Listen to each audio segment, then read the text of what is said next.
Na década de 30, quando as manifestações de intolerância se espalhavam pela Europa, prenunciando a eclosão da maior guerra da história da humanidade, o drama de uma menina comoveu o mundo. Sua mãe, a judia Olga Benário Prestes, tinha sido deportada grávida para a Alemanha nazista pela ditadura de Getúlio Vargas. Anita Leocádia Prestes nasceu em Berlim, numa prisão da Gestapo, em novembro de 1936. Na época, seu pai, o líder comunista Luiz Carlos Prestes, também estava preso no Brasil, isolado numa cela solitária. A avó, Leocádia Prestes, iniciou então uma campanha internacional pela libertação dos dois e percorreu a Europa numa luta desesperada para salvar o filho e a neta. O resultado foi um movimento mundial de solidariedade.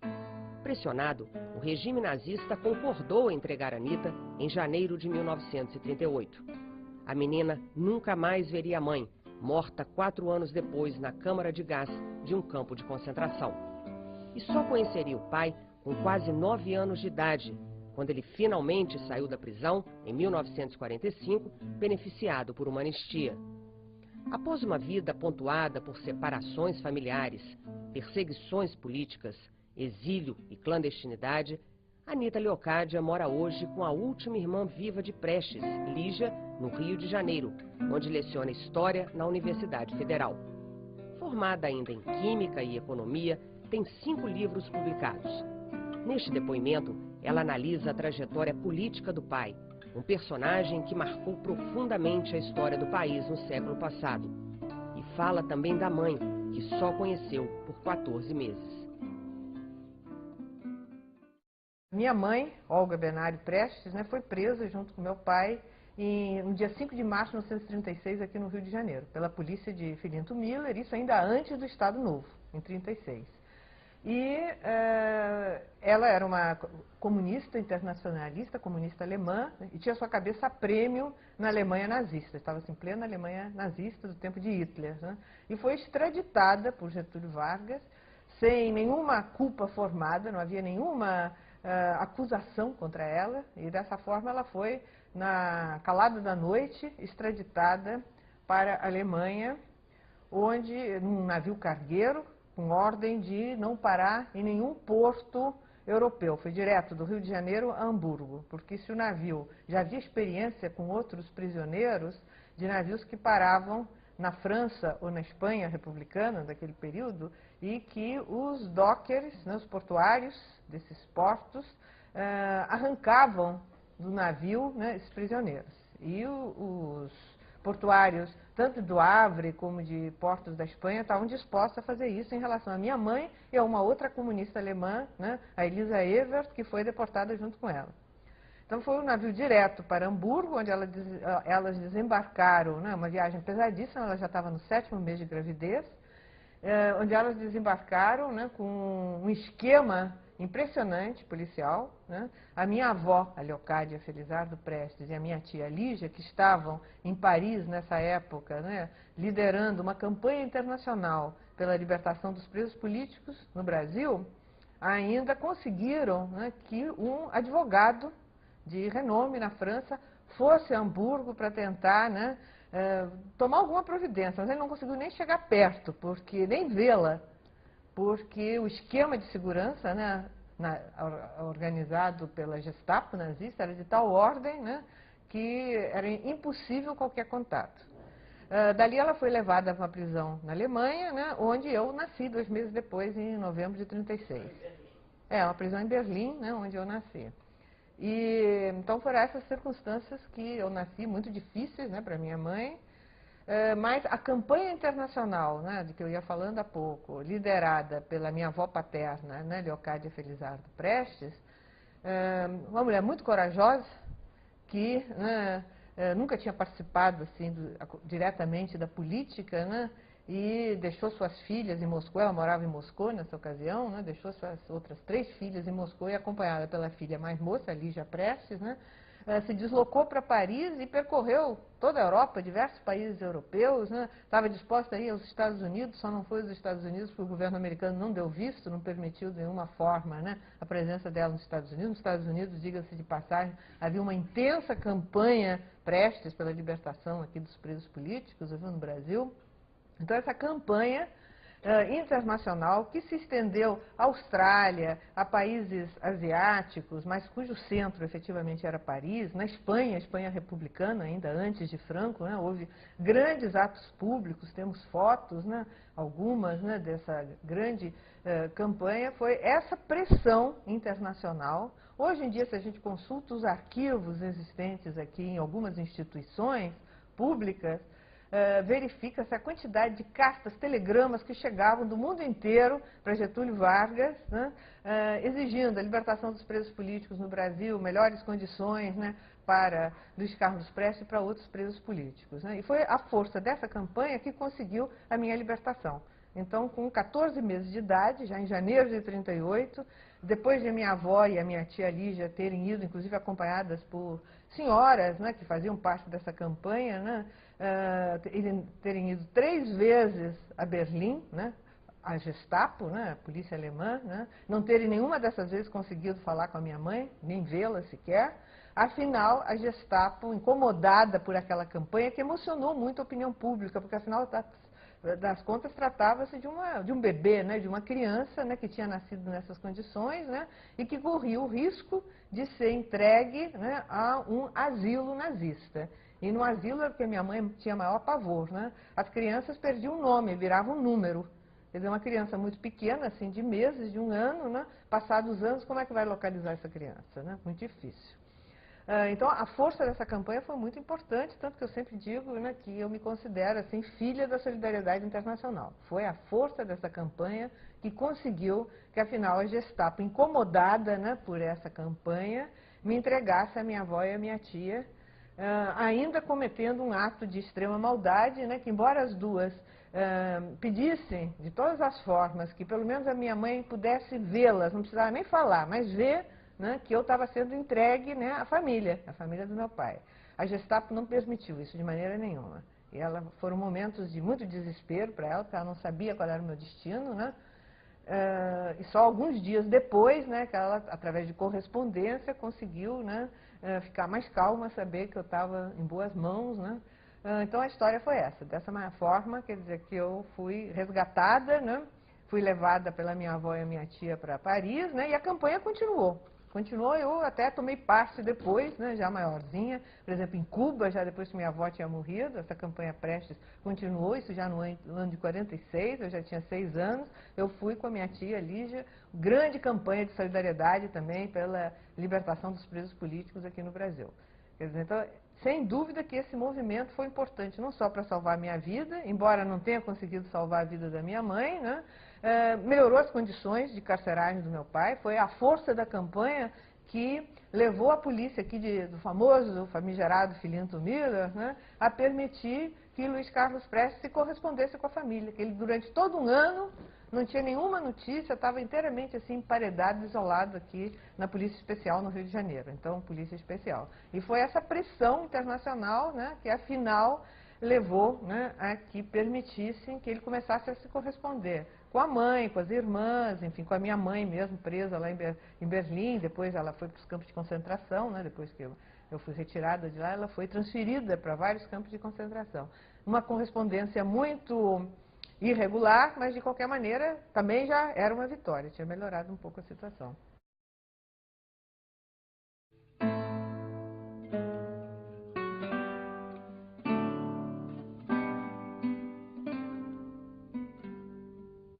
Desde bem pequena, né, tanto a minha avó, enquanto ela esteve viva, como a minha tia, que depois me criou, né, nunca esconderam a verdade de mim. Eu sempre soube, né, e sempre me orgulhei muito, né, dos meus pais. Eu sabia que ambos, né, eram revolucionários, comunistas, né, e que estavam presos, né, por lutarem pelo bem da humanidade. É claro que isso numa linguagem adequada a uma criança, né, não sei se 3 ou 4 anos, que eu me lembro, assim, 4, 5 anos, né, eu já tinha consciência dessa situação, esperava as cartas do meu pai, que chegavam do Brasil e eram lidas, né, pela minha tia, com a minha avó, né, então eu participava, então não houve trauma nenhum, não, eu tinha consciência disso, sempre, né, na sala da nossa casa lá no México, né, que as minhas primeiras recordações são do México, havia na parede uma foto da minha mãe e outra do meu pai, então eu os conhecia, sabia quem era, me orgulhava muito, né, da vida deles, né, e, enfim, aceitava isso, evidentemente, né, que lamentava o fato de não ter pai e mãe de carne e osso, né, até contam que eu dizia que,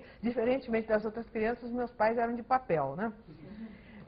Então, evidentemente, que eu sonhava, né, em conhecer meus pais, viver com eles, como toda criança, né? Mas, assim, que eu tenha sofrido um trauma especial, não seria verdade.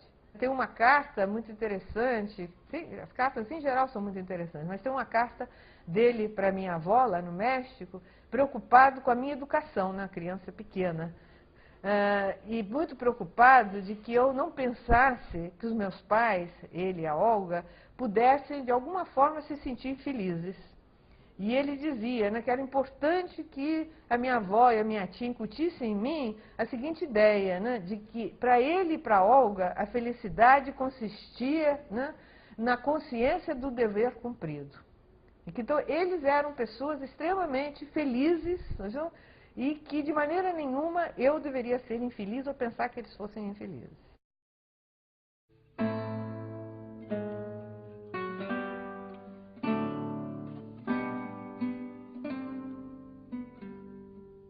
Eu só fui conhecer meu pai já com quase 9 anos, depois da anistia aqui no Brasil, em 45.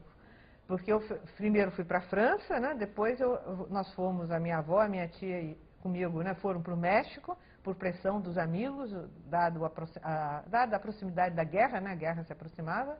Então nós viajamos para o México, que nos concedeu asilo, e realmente vivemos lá no México. A minha avó faleceu. E depois, em 45, né, com a anistia aqui no Brasil, com a vitória, né, meu pai saiu da prisão, junto com todos os presos políticos, né, e só aí que então nós pudemos vir para o Brasil. Foi a primeira vez que eu cheguei ao Brasil e conheci meu pai. Tem até uma foto, né, da nossa chegada, que foi uma grande manifestação aqui, na época era o aeroporto Santos Dumont. Quer dizer, ele está com os olhos marejados de lágrimas, né, a gente vê como ele está emocionado, né, com esse encontro. Que efetivamente devia ser muito emocionante para ele. Ele já sabia, né, que a minha mãe tinha sido assassinada, né, estava tendo a oportunidade de rever a irmã que ele não via há 15 anos, né, e de encontrar a filha que ele não conhecia ainda, que era a filha da Olga. Então, para ele, isso tudo era muito emocionante, depois de 9 anos de prisão, né. E, digamos, melhor do que eu falar a respeito disso, eu acho que a leitura desse livro que nós lançamos no ano passado, eu e a minha tia, somos as organizadoras do livro. Se chama Anos Tormentosos, Luiz Carlos Prestes, Correspondência da Prisão. O Prestes era uma pessoa humana, uma pessoa preocupada não só com a família, mas com a humanidade, com o futuro da humanidade. Ele estava lá sofrendo na prisão, mas preocupado com a guerra, com os milhões de pessoas que estavam sendo sacrificadas e morrendo no mundo inteiro, né, principalmente no cenário da guerra. As preocupações intelectuais. Ele não era uma pessoa que se preocupasse só com política. Evidentemente que o centro da vida dele era a política, mas ele se preocupava com literatura. Quer dizer, o que ele conseguia na prisão, que a minha avó mandava para ele, que a avó dele, a minha bisavó lá de Porto Alegre também mandou muita coisa para ele, os primos e depois alguns amigos mandavam livros, e o que a polícia deixava passar, que não fosse evidentemente marxismo nem comunismo, ele lia e comentava nessas cartas. Então ele leu todo Diderot, os grandes filósofos, ele leu na prisão, estudou, fazia comentários a respeito disso. Ele lia literatura, poesia, ele era um grande admirador da poesia, ciência, as mais variadas, né, os mais variados ramos da ciência, ele lia e comentava, música. Então, diferentes assuntos, né, ele trata nessas cartas e revelam como Luiz Carlos Prestes era uma figura multifacética, muito diferente daquilo, né, que se escreve e se diz a respeito dele em geral. A imagem que é passada, né, eu acho que muito fabricada pelos seus adversários e inimigos, né, é de um homem fechado, intolerante, né, duro, né. Quem o conheceu pessoalmente, não sei se algum de vocês aqui teve essa oportunidade, né, sabe que não era isso.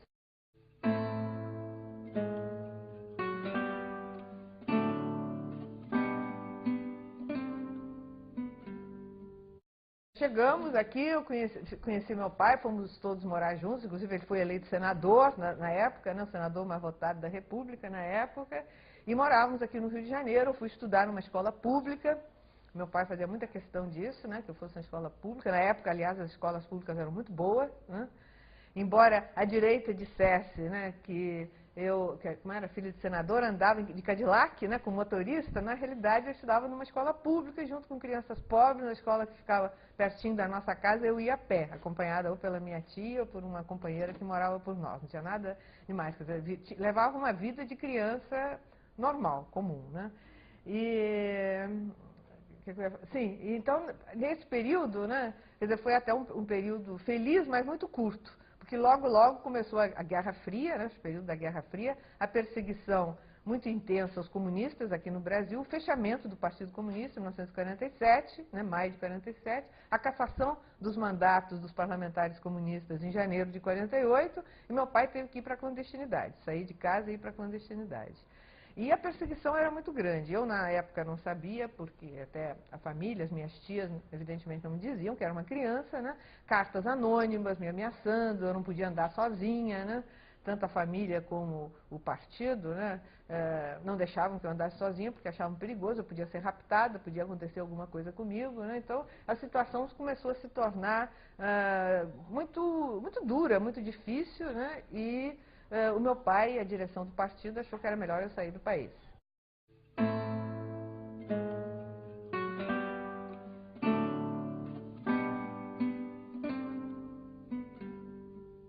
E aí eu, acompanhada novamente pela Lígia, pela minha tia que me criava, fomos para a União Soviética. Isso já foi em 50, 14 anos eu tinha na ocasião. E aí passamos um período longo, de 7 anos na União Soviética, onde efetivamente eu pude estudar, tive uma formação boa, a escola lá era muito boa, quer dizer, tanto que quando eu voltei de lá, já moça, com 20 para 21 anos, né, foi muito fácil fazer vestibular e entrar na faculdade aqui, porque eu tinha uma formação científica assim, bastante sólida, né? Eu fiz toda a escola secundária em Moscou. Então, quer dizer, já foi uma ida e volta, né? E depois, já na vida de adulto, né? Golpe de 64, repressão, eu era membro do Partido Comunista, tinha bastante atuante, né? Fui perseguida, tive IPM, respondi IPM, depois fui condenada a 4 anos e meio de prisão. Então tive que novamente me exilar, porque aqui no Brasil, naquele momento, início dos anos 70, né, corria risco de vida. Tive sorte que, com a ajuda dos companheiros, né, embora eu já tivesse muito procurada pela polícia, eu consegui atravessar a fronteira, sair do país e novamente fui para Moscou. Aí eu fiz um doutorado em economia, inclusive na União Soviética, e só pude voltar com anistia, porque eu tinha uma condenação, ordem de prisão preventiva decretada, direitos civis cassados, né, políticos cassados por 10 anos, quer dizer, todas essas questões que tantos brasileiros, né, todas essas punições que tantos brasileiros sofreram. Então eu só regressei junto com meu pai em 79, né, estivemos exilados, eu estava exilado primeiro em Moscou, depois em Paris. Então foram muitos vais e vens, muitos exílios.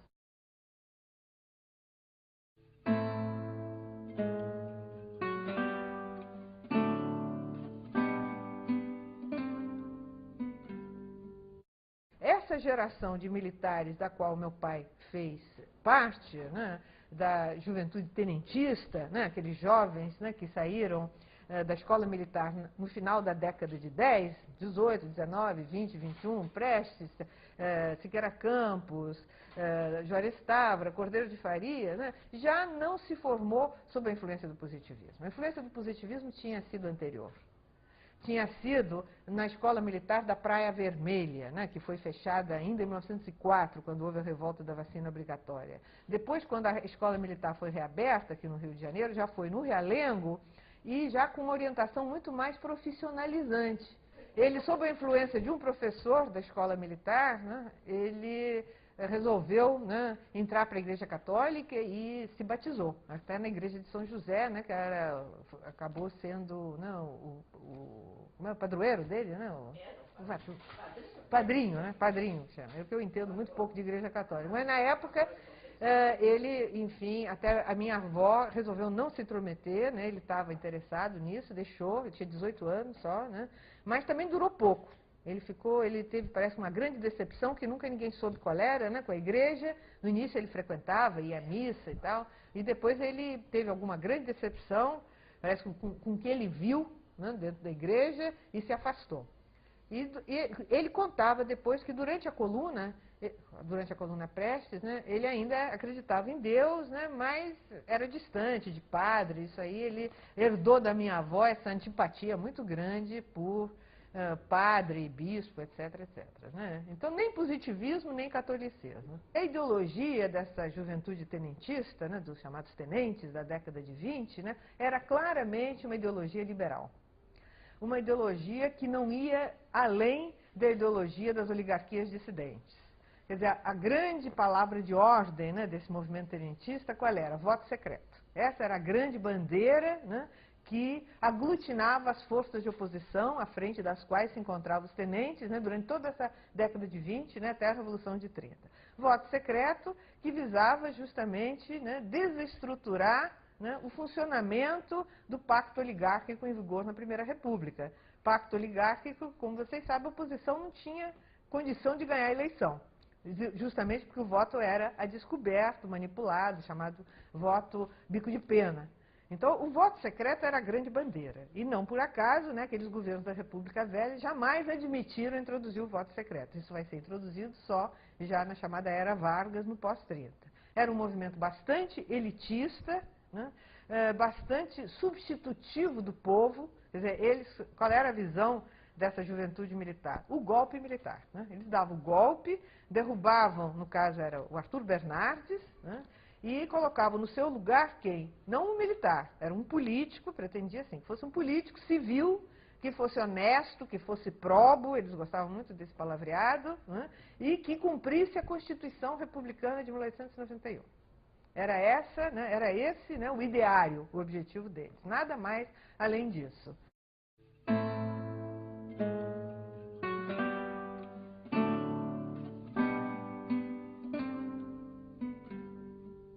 O Prestes vai se tornar comunista, vai aderir ao marxismo, depois de terminada a coluna. A coluna, né, percorre o Brasil durante 2 anos e 3 meses, né, e atravessa a fronteira com a Bolívia em fevereiro de 1927. Naquele período final da coluna, em que ele tinha tomado conhecimento da miséria assustadora das massas trabalhadoras do interior do Brasil, das massas rurais, né, que eles, elementos criados na cidade, educados na cidade, não imaginavam o que fosse o interior do Brasil, eles ficaram profundamente chocados. E o Prestes foi mais longe que outros colegas dele, que outros companheiros, né, do comando da coluna. Ele se perguntava, um país tão rico como o Brasil e uma miséria tão assustadora para o seu povo, deve haver alguma causa social. E ele reconhecia que não sabia qual era essa causa e que precisava, portanto, estudar. E a partir da Bolívia, a partir da visita do então secretário-geral do Partido Comunista do Brasil, como se chamava, né, o Astrogildo Pereira, um grande intelectual brasileiro, vai à Bolívia e leva uma maleta de livros marxistas para o Prestes. Aí ele começa a estudar, em condições muito precárias, né, evidentemente. No exílio, tendo que trabalhar de sol a sol, né, para sobreviver e para assegurar a sobrevivência dos soldados da coluna, que tinham chegado num estado de miséria extrema na Bolívia. Eles vão trabalhar numa companhia boliviana, uma companhia inglesa, né, sediada na Bolívia, de abertura de estradas. Né? Então é um trabalho muito pesado, de sol a sol, né, mas de noite, embaixo do mosquiteiro, que tinha mosquito, que não acabava mais lá, era uma coisa terrível, a quantidade de mosquitos. Ele, numa barraca muito precária, ele começou a estudar marxismo. Aí que ele começou a estudar marxismo, se entusiasmou, e depois, já em 1928, um ano depois, quando ele, afinal, vai para Buenos Aires realmente é uma grande capital, né, na época, com livrarias muito boas, né, com livros marxistas, coisa que no Brasil era muito raro, muito difícil de encontrar. Né. Aí ele vai ler o Capital de Marx, vai ler obras de Engels, obras de Lenin, né, e é aí que ele vai, evidente, em contato, inclusive, com comunistas latino-americanos, né, que ele vai avançar para o marxismo, vai se tornar adepto do marxismo e vai procurar ingresso no Partido Comunista. Isso é um processo, né, que vai até 30, né, em que ele lança o famoso Manifesto de Maio de 30, que já é um manifesto em que, embora ele não diga que está aderindo ao comunismo, na realidade as bandeiras são as mesmas do Partido Comunista.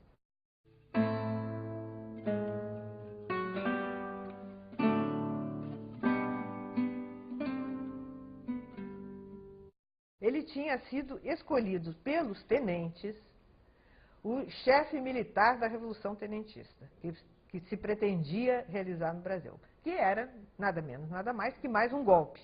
Já tinha tido 22, né, tinha tido 24, tinha tido a coluna, e agora os tenentes conspiravam de novo, né, uns estavam no exílio, era o caso do Prestes, estava no exílio, outros estavam no Brasil.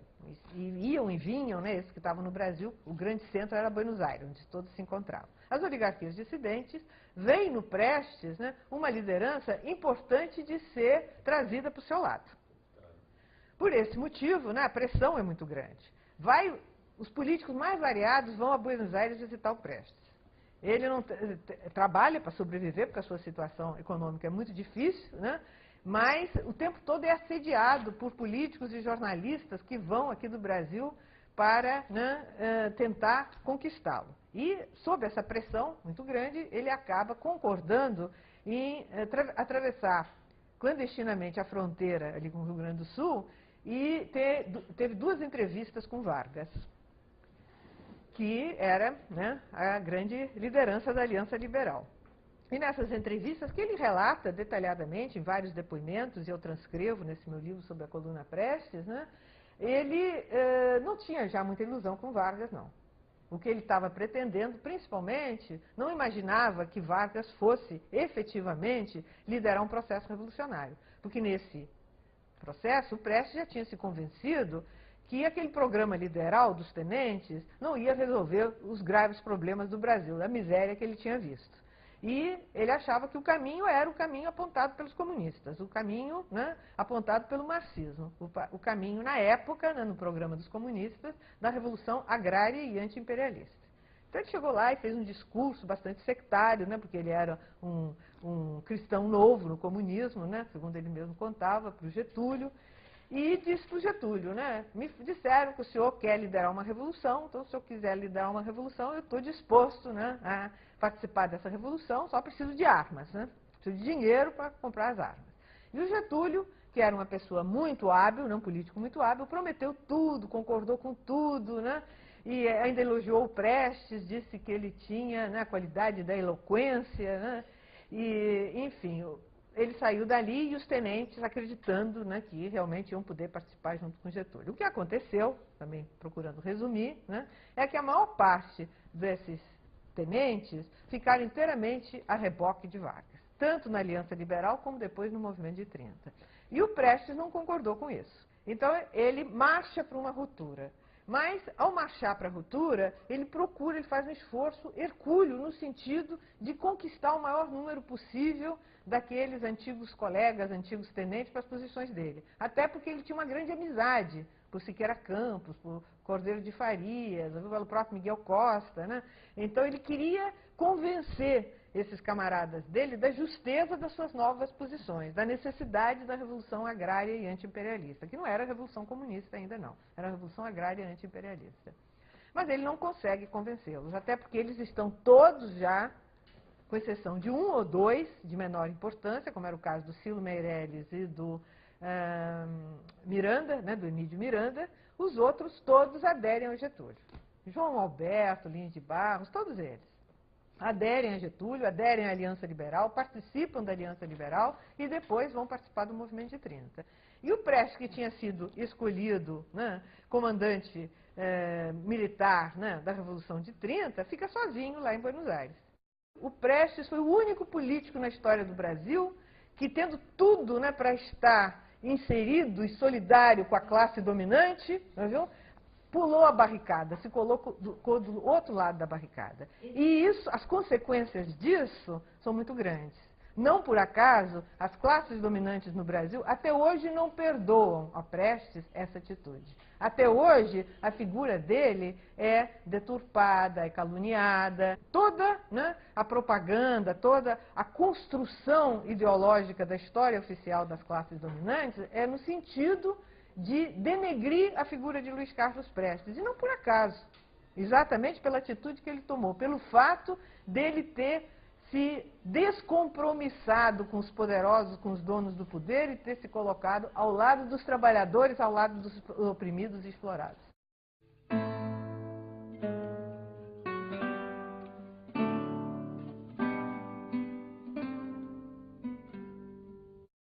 os houve sim. E o Prestes reconhecia isso. Quer dizer, foi um erro de avaliação da situação real existente no país.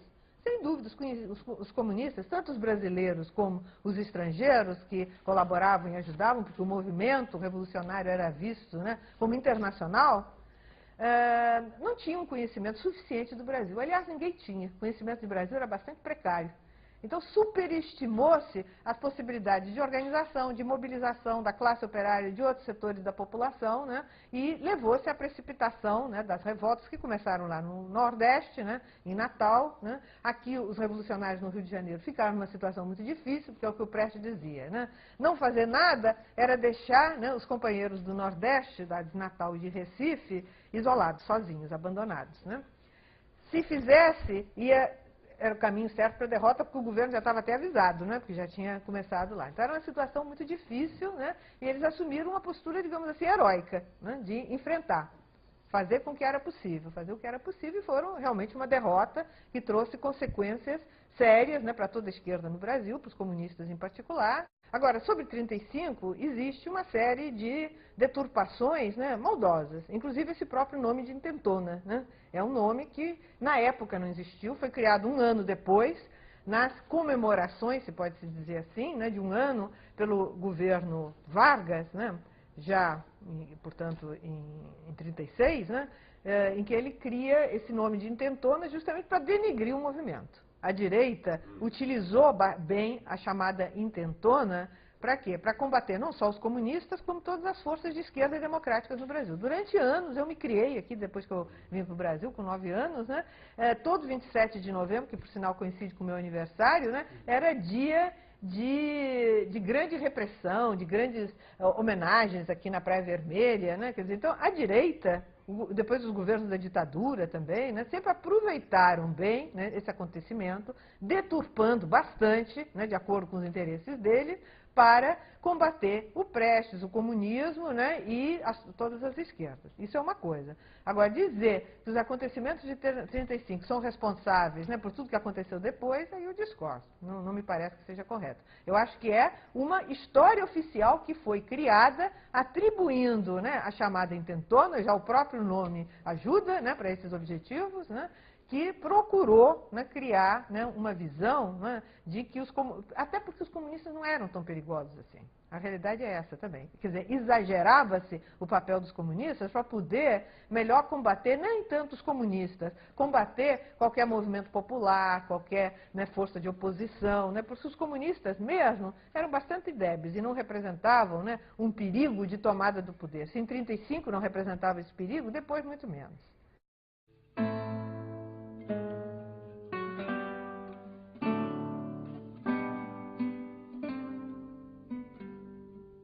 O Getúlio foi muito importante naquele momento do golpe do Estado Novo, né, exatamente para conseguir unificar o exército. Nenhum general tinha condições, naquele momento específico, de unificar o exército. O Getúlio tinha. E o Getúlio interessava porque ele não queria sair do poder. Né, e naquele momento só tinha um jeito de ficar, era o golpe. Porque ele não conseguiu, em 37, o que o Fernando Henrique conseguiu agora, a reeleição. Ele tentou de todo jeito a reeleição, mas ele não conseguiu. Então, o único jeito era dar um golpe, porque não tinha como ficar. Então, a ele interessava o golpe. E aos generais interessava o Getúlio, que tinha carisma, já estava lá, né, e unificava o exército. Existe uma carta do Góes de janeiro de 1934, que na época era confidencial, né, evidentemente. Hoje em dia está aí nos arquivos abertos ao público, do Góes Monteiro ao Getúlio. É uma longa carta, se não me engano, são 24 páginas, em que o Góes Monteiro expõe, né, todas as reformas que ele acha que tem que fazer, no exército e no país, para dar certo. E é um projeto autoritário, centralizador, com alguns elementos, inclusive, de inspiração nazi-fascista. Essa carta o Getúlio recebeu e qual foi a medida que ele tomou? Imediatamente nomeou o Góes Monteiro ministro da Guerra, para pôr em prática esse projeto, que visava o quê? Um salto no desenvolvimento capitalista brasileiro, via autoritarismo, sem dúvida nenhuma. Era industrialização, né? Assegurar a industrialização do Brasil por um caminho autoritário. Era isso. E esse projeto foi implementado, sem dúvida nenhuma, com zigue-zagues, com problemas, evidentemente, né? E não foi, portanto, o movimento de 35 que desencadeou, né, o Estado Novo.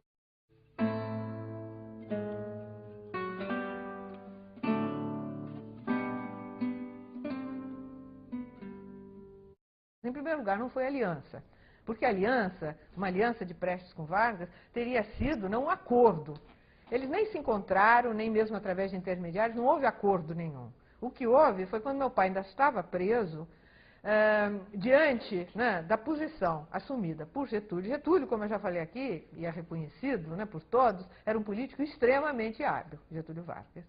Na medida, né, em que a situação mundial, no desenrolar da Segunda Guerra Mundial, vai mudando e vai ficando cada vez mais favorável para as forças democráticas, para a União Soviética, principalmente a partir da Batalha de Stalingrado, né, primeira grande derrota, né, dos exércitos nazistas, quer dizer, a situação mundial está mudando.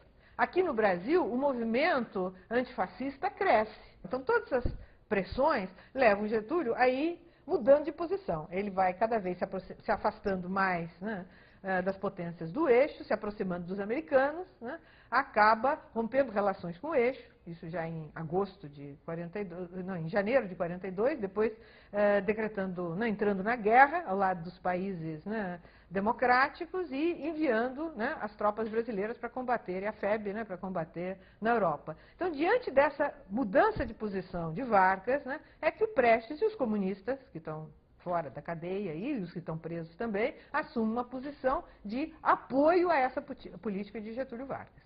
É diferente de uma aliança. É apoio, né, à posição de lutar contra o nazifascismo. O que o Prestes escrevia, inclusive, na época, né? Existem aí escritos dele nesse sentido. Que o principal inimigo da humanidade na época era o nazifascismo. O mais importante naquele momento era unir todas as forças no mundo para ajudar a derrotar o nazifascismo. E se o Getúlio assumia essa posição, era necessário apoiá-lo. E na medida, né, em que o nazifascismo fosse derrotado na arena internacional, a democracia no Brasil também seria conquistada. Essa era a posição dos comunistas.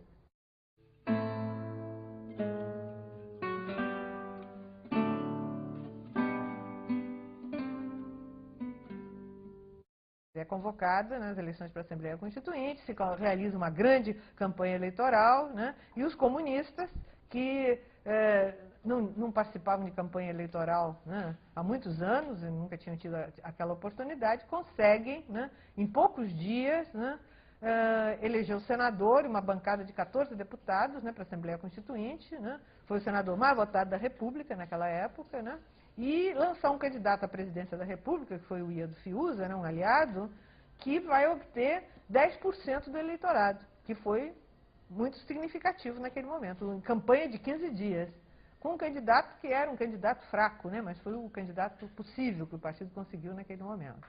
Por que o Prestes não foi candidato a presidente da República? Porque considerava-se que não tinha constituição, né, era mais interessante se eleger senador, né? Ele não se elegeria presidente da República naquele momento.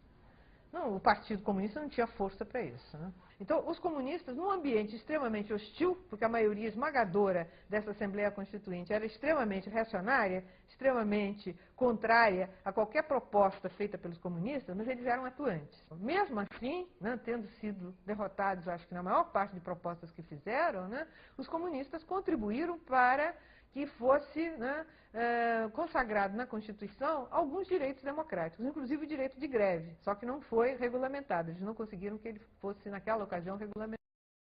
No Senado, aí a situação já foi muito mais difícil, porque ele ficou sozinho, era o único senador comunista, né, por quantidade enorme de reacionários. Os companheiros do partido que o acompanhavam, eu me lembro que eu era pequena e alguns desses companheiros moravam na nossa casa, inclusive, né, diziam que tinha momentos, né, eles ficavam, alguns companheiros, na bancada dos jornalistas, alguns inclusive eram jornalistas, né, e ficavam na bancada de jornalistas e cuidavam da segurança do Prestes, né. Diz que houve momentos, né, que a agressividade era tão grande que eles chegavam a passar a perna por cima daquela balaustrada da bancada, né, que isso era no Palácio Monra, já o Senado, prontos para se atirar em cima dos inimigos, porque eles estavam vendo a hora que iam massacrar o Prestes fisicamente.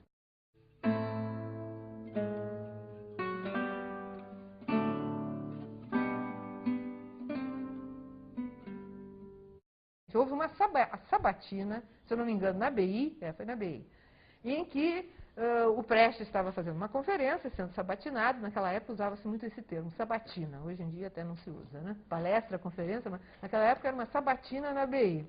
E um dos presentes perguntou a ele, né, fez essa pergunta: se no caso de uma guerra, né, imperialista, né, que posição os comunistas, o Partido Comunista, assumiria, né, numa guerra imperialista contra a União Soviética? A pergunta foi essa. No caso de uma guerra imperialista contra a União Soviética, que posição o Partido Comunista assumiria? De que lado ficaria? A resposta dele, nessa ocasião, na sabatina, é exatamente isso. Ele disse: uma guerra contra a União Soviética, nesse contexto de hoje, só pode ser uma guerra imperialista. E, se tratando de uma guerra imperialista, os comunistas brasileiros vão agir da mesma maneira que os guerrilheiros na França, né, no tempo os partisans no tempo da ocupação nazista, né, os italianos na Itália, né, vão voltar às armas contra o seu próprio governo. Vão se levantar em armas contra o seu próprio governo. Essa foi a resposta dele. Só pode ser essa a atitude, né, dos comunistas brasileiros. Numa guerra revolucionária, exatamente. Transformar a guerra imperialista numa guerra revolucionária. Era isso. Essa foi a resposta dele. Disso aí, né, já estava-se num contexto de início, né, de preparação para a Guerra Fria, de busca, né, de pretextos, né, para, enfim, caçar o registro do Partido Comunista, no Senado. Então ele era senador, né, uns dias depois, não me lembro quantos, não, poucos dias depois, um dia ou dois depois, ele discursando no Senado, foi abordado então pelo Juracy Magalhães com essa pergunta. E novamente ele deu a mesma resposta. Ele deu a mesma resposta, né, de guerra contra a União Soviética é uma guerra imperialista e nós, comunistas brasileiros, né, vamos lutar contra o governo que resolver aderir a esse tipo de guerra. Se o Brasil, né, se colocar ao lado dos Estados Unidos numa guerra desse tipo.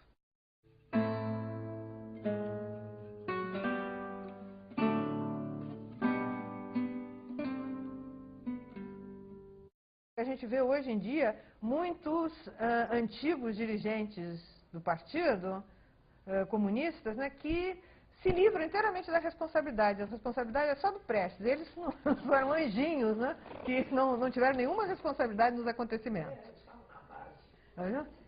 Então isso é uma questão. Agora, indo ao mérito da questão, sem dúvida, essa relação era complexa.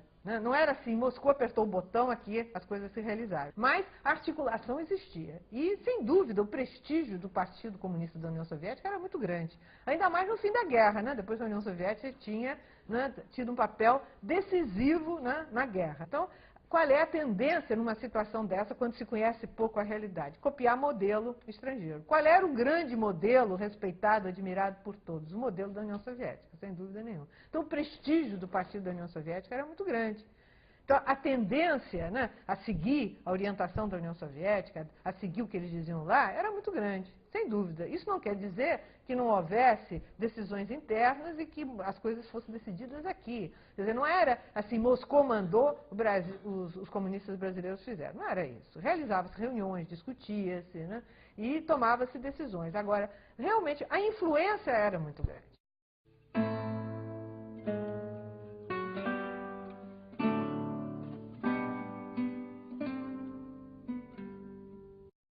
Final de 57 nós voltamos, né, eu e a Lígia. Mas foi um momento muito difícil na vida do partido, sem dúvida nenhuma, né? Foi uma crise grave, estou dizendo, não dá para analisar isso assim em poucas palavras, né?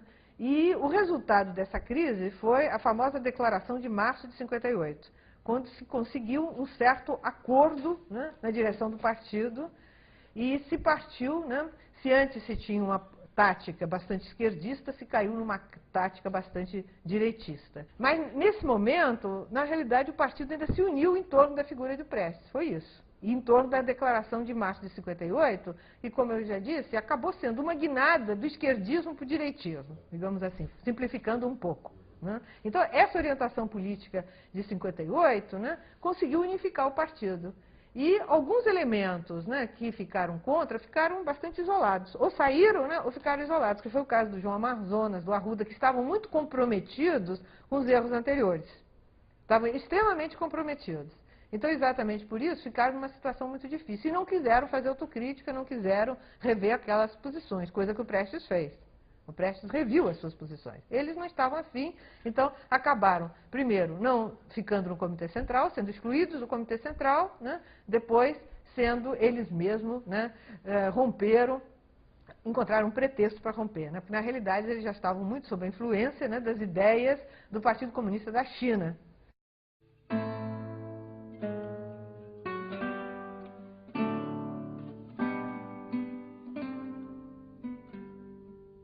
Em 64 foi um dos grandes erros, né, de avaliação, né, pelo partido e pela esquerda em geral, né? Quer dizer, mais uma vez superestimava as forças, mais uma vez, né, acreditava-se no golpe de esquerda. Acreditava-se, né, no dispositivo militar do Jango, né, que se a direita tentasse um golpe, né, o dispositivo militar do Jango, né, com o apoio de todas as esquerdas, conseguiria, né, controlar a situação. A realidade era outra, né? Realmente foi uma derrota muito séria, sem dúvida. Foi uma derrota muito séria. Agora, dentro daquela visão que se tinha, e aí, digamos, eu já sou contemporânea dos acontecimentos, eu participava, direção do movimento estudantil, né? Quer dizer, a gente realmente acreditava, né? Quer dizer, não era só o Prestes que acreditava, todo mundo acreditava que, né, havia condições de barrar a direita. Sem dúvida, havia um crescimento muito grande do movimento popular. Isso é indiscutível. Quem viveu aquela época, né, lembra disso. Havia um crescimento muito grande. A luta pelas reformas de base, né, congregava, né, aglutinava muita gente, setores muito amplos. O que acontece, né, é que não havia organização para conseguir impedir o golpe. E a direita, isso não se soube na época, não se viu, né, se deixou escapar, enfim, não se percebeu que a direita estava se organizando. O IBAD, o IPES, que foram criados, né, a direita, os grandes monopólios nacionais e internacionais, se articularam junto com o setor de direita do Exército e deram o golpe, né? E ali, naquele momento, resistir seria suicídio, realmente, porque não existia nada organizado. O único que teria condições de realmente resistir era o Jango, né? O Jango, como presidente da República, como chefe supremo das Forças Armadas, né? Se ele convocasse, eu acho que teria sido possível, né, começar uma resistência no Rio Grande do Sul, onde o Brizola apoiava, né, e onde muitos de nós iríamos para lá. Aí, provavelmente, iria se desencadear uma guerra civil, que não sei quem seria o vitorioso, né? Eu acho que os americanos iam intervir aqui no Brasil. Mas, de qualquer maneira, né, sem o Jango não dava. Nas vésperas do golpe, a direção do partido, o Prestes, né, falaram com o Jango nesse sentido, né, de resistir. Mas o Jango não estava afim disso, né?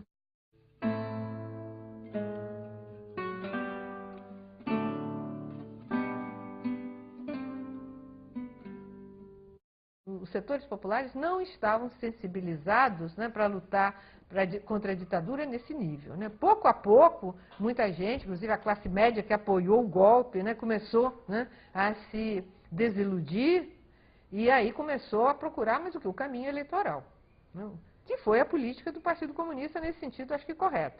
A política de tentar aglutinar, né, setores, né, democráticos na luta contra a ditadura. Agora, por outro lado, eu acho que o partido cometeu erros, né, não só em 64, não ter percebido, né, a articulação da reação e não ter se preparado devidamente para isso, como depois de 64 também, de ter ilusões democráticas muito grandes, de achar que só, né, através da aliança com forças parlamentares, com alguns grupos de militares de oposição, seria possível, né, fazer avançar o processo democrático no Brasil. E isso criou clima propício, principalmente o golpe de 64, né, a derrota de 64, criou clima propício para que os jovens, né, mais afoitos, mais dispostos à luta, ingressassem, né, nesse caminho armado, que foi um erro. Acho que houve erro das duas partes.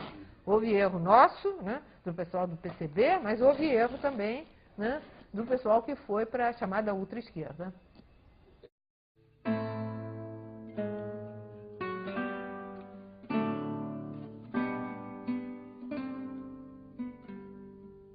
Ele se entusiasmou muito, né, com Gorbachev, com as reformas.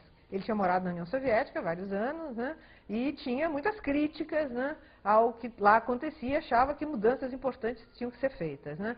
E na medida em que o Gorbachev, né, subiu e escreveu falando e dizendo, né, que ia realizar uma série de reformas, ele se entusiasmou bastante com essa ideia, né. Agora, nem sempre as coisas acontecem, né, como se pretende, né?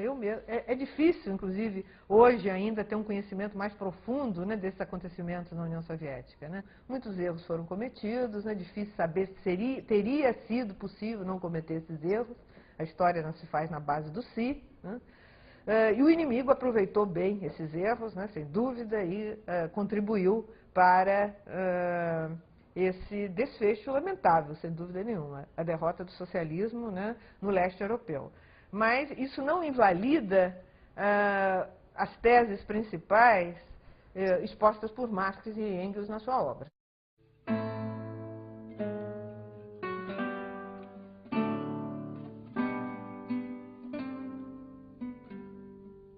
Ele era uma pessoa, por definição, otimista.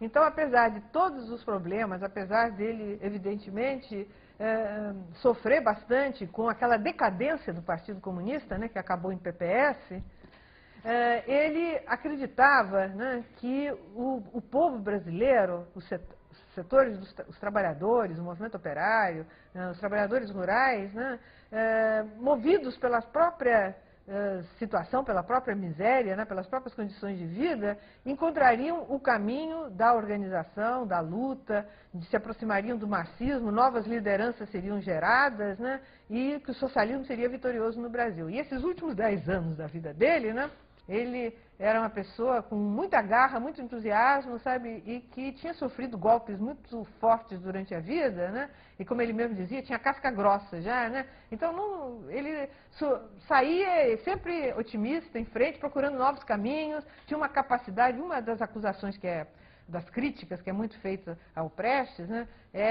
que ele seria incapaz de mudar, seria uma rigidez, uma inflexibilidade, né, o que é de uma injustiça clamorosa.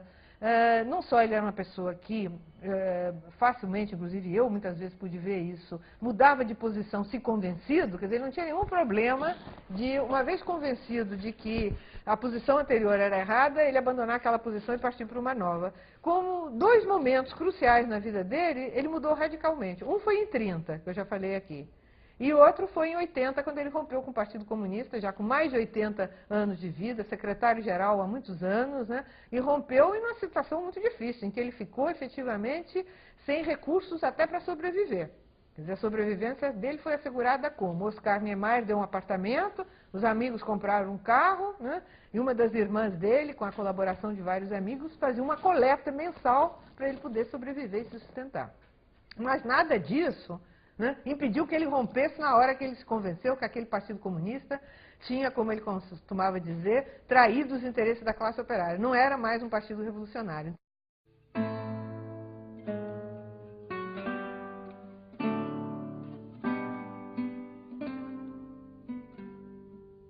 Eu concordo muito com o que o meu pai dizia sempre, ainda nos últimos anos de vida dele, né, de que há uma carência de lideranças. Isso não só ele dizia, a gente vê, né, essa carência de lideranças, né, populares, de lideranças revolucionárias, mas que elas surgiriam, ele tinha uma confiança muito grande, que essas lideranças surgiriam da luta.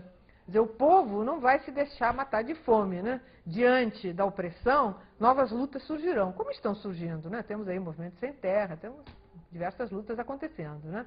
E é a partir dessas lutas, dizia ele, que vão surgir as novas lideranças, que só vão conseguir realmente encontrar um caminho que garanta o avanço, né, do processo de emancipação do povo brasileiro, né, se marcharem, né, para o marxismo, se de alguma forma, né, chegarem perto do marxismo, se assimilarem as principais teses do marxismo, não de uma forma dogmática, mas de uma forma criativa.